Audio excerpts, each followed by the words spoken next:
Mes chers amis, bonjour. Une petite réflexion aujourd'hui concernant le chinour, l'éducation des enfants, notamment des tout petits. Les tout petits, ça veut dire c'est les enfants depuis leur naissance, dans leurs premières années. Et l'idée que j'aimerais développer avec vous aujourd'hui, elle est prise d'un livre de Raphaël Friedlander sur le chinour, lui-même est un élève de Rav Eliyahu Dessler, qui développe l'idée suivante. Il veut dire que quand on a la chance d'avoir un bébé, un petit enfant, il faut savoir que l'éducation se fait en 3 étapes suivies. La première étape, c'est ce qu'il appelle Midot et Derech Eretz. Évidemment, je vais revenir et on va tout traduire. La seconde étape, c'est ce qu'il appelle le Koach HaErgel. Et la troisième, c'est la Havana. Je vais expliquer évidemment tout ça. Il veut dire la première étape, c'est tout le temps commencer par ce qu'il va appeler les Midot, ce qui s'appelle en français des bonnes vertus. Derech Eretz, c'est être poli, être bien éduqué, avoir des bonnes manières. Ça, c'est la première étape qu'on va développer dans un instant. La seconde, qu'on aura l'occasion de développer dans un deuxième temps, c'est ce qu'il appelle le Koach HaErgel, c'est-à-dire la force que va donner l'habitude. Et la troisième, c'est ce que représente la force de la compréhension des choses. Alors aujourd'hui, j'aimerais qu'on comprenne ensemble qu'est-ce que veut dire Midot et Derech Eretz. Première étape, un enfant vient de naître, c'est un nourrisson, un tout petit, et on doit, puisqu'on a un devoir d'éducation, rappelez-vous ce que disait un jour Rav Wolbe, il y a un homme qui était venu le voir, qui venait d'avoir un petit garçon qui était né, et il était allé voir Rav Wolbe pour lui dire « Rav, j'aimerais savoir à partir de quand j'ai une mitzvah d'éduquer mon fils ?» Le Rav lui a dit « L'éducation de ton fils a commencé quand toi tu es né. » C'est-à-dire qu'en réalité, on élève nos enfants, on les éduque selon la façon dont nous-mêmes avons été éduqués. On reproduit souvent des schémas connus, on a vu nos parents faire certaines choses, on les refait nous-mêmes dans nos maisons, c'est normal, c'est cette chaîne des générations qui se poursuivent et qui font qu'une famille, elle a un trait de caractère, qu'il y avait dans le peuple juif à l'époque dans le désert des tribus. Très bien. Simplement maintenant, ce que va dire le Rav, si on comprend qu'on a donc ce devoir d'éducation dès le plus jeune âge, par quoi dois-je commencer?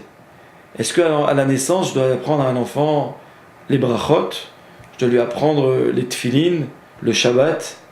Écoutez bien ce que va dire ce Rav dans son livre, et c'est un yesod, c'est un fondement dans l'éducation, encore une fois pour le tout petit âge. Il va appeler Midot et Derech Eretz, pas comme on le comprend en général, comme étant, traduction française un peu légère, les bonnes manières. On ne peut pas, à 6 mois, à 8 mois, à 1 an ou à 1 an et demi, commencer à parler à un enfant de bonne manière. À la limite, quand il commence à parler, on lui apprendra à ne pas crier, à ne pas taper sur la table quand il veut quelque chose, à savoir demander, à savoir remercier quand il a eu ce qu'il voulait. Mais là, on parle de toute autre chose. Il veut dire que le Derech Eretz, en hébreu, ça a un autre sens. C'est en fait l'ordre des choses. Rappelez-vous, quand Shlomo HaMelech disait « Ani olech bederech kol haaretz » je vais sur le chemin de toute la terre. Il voulait dire en fait, c'est quoi cette idée? C'est un homme qui va vers la mort. Quand Shlomo HaMelech voulait dire qu'il va mourir, il employait ce terme. Mais pourquoi ce terme? Parce que c'est la normalité des choses. Qu'un homme va vivre, et puis arriver à un certain nombre d'années, le plus possible, il doit quitter ce monde. Derech kol haaretz, c'est les choses qui ont une organisation, les choses qui sont installées. Et voilà pourquoi, chas v'shalom, quand un enfant meurt du vivant de ses parents, on dit c'est anormal. On n'est plus dans ce qui s'appelle derech kol haaretz. En fait, ici, il faut comprendre que quand on parle de derech eretz dans l'éducation des enfants, ça va bien plus haut que ce qui s'appelle les bonnes manières. C'est parler du seder des choses, de l'organisation.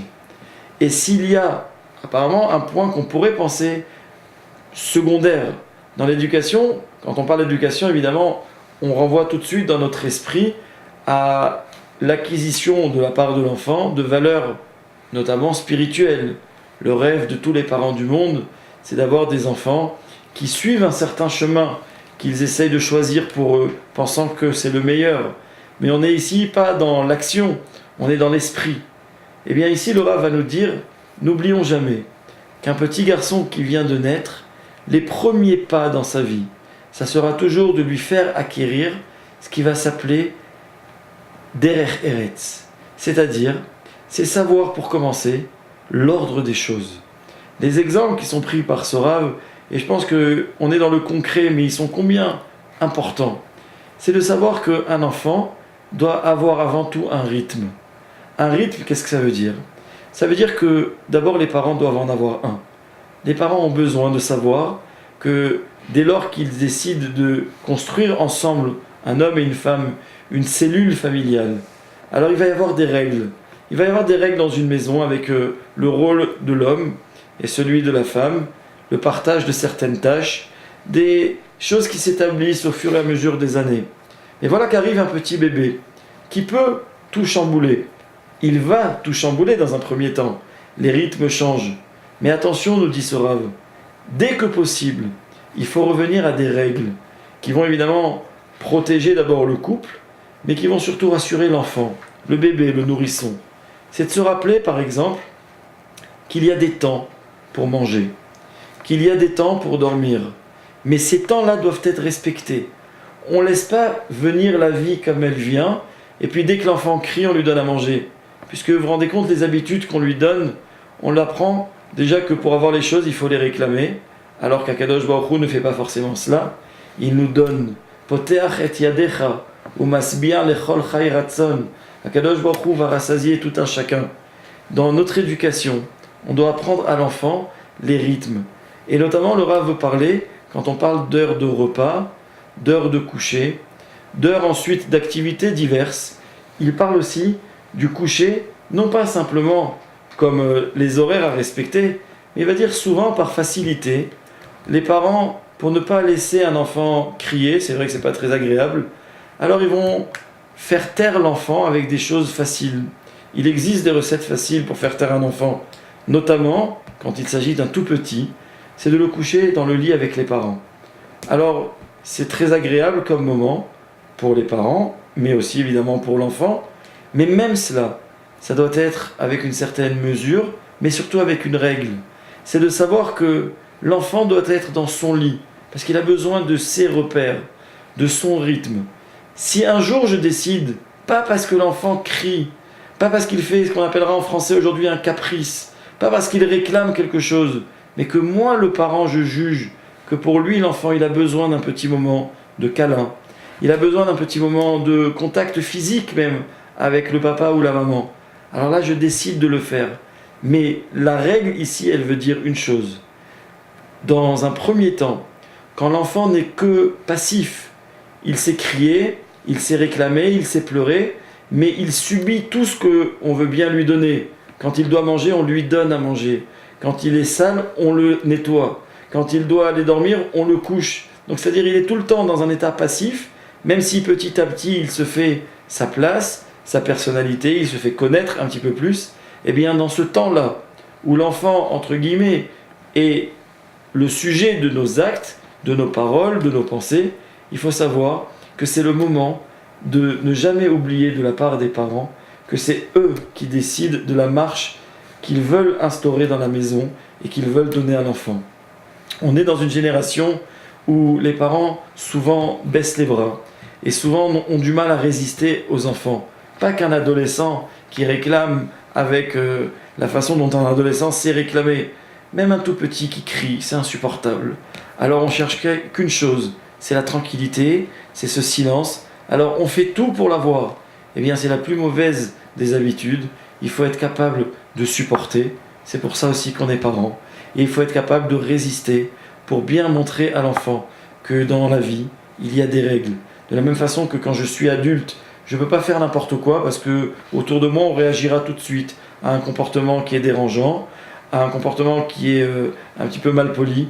Eh bien, l'enfant doit lui apprendre cela, que ses parents, c'est eux qui vont gérer son temps, le rythme de son sommeil, de ses repas, de ses habitudes, de sa progression, de son évolution, et c'est eux qui vont ici être, puisque c'est eux qui décident pour lui, ceux qui diront quand est-ce que l'enfant a besoin de ci, a besoin de ça, évidemment tout le temps, avec une oreille et un cœur attentifs aux besoins, et aux demandes de l'enfant, qui ne demande qu'une chose, c'est de faire plaisir à ses parents et de grandir dans un chemin d'équilibre. C'est celui que tous les parents du monde souhaitent pour leurs enfants.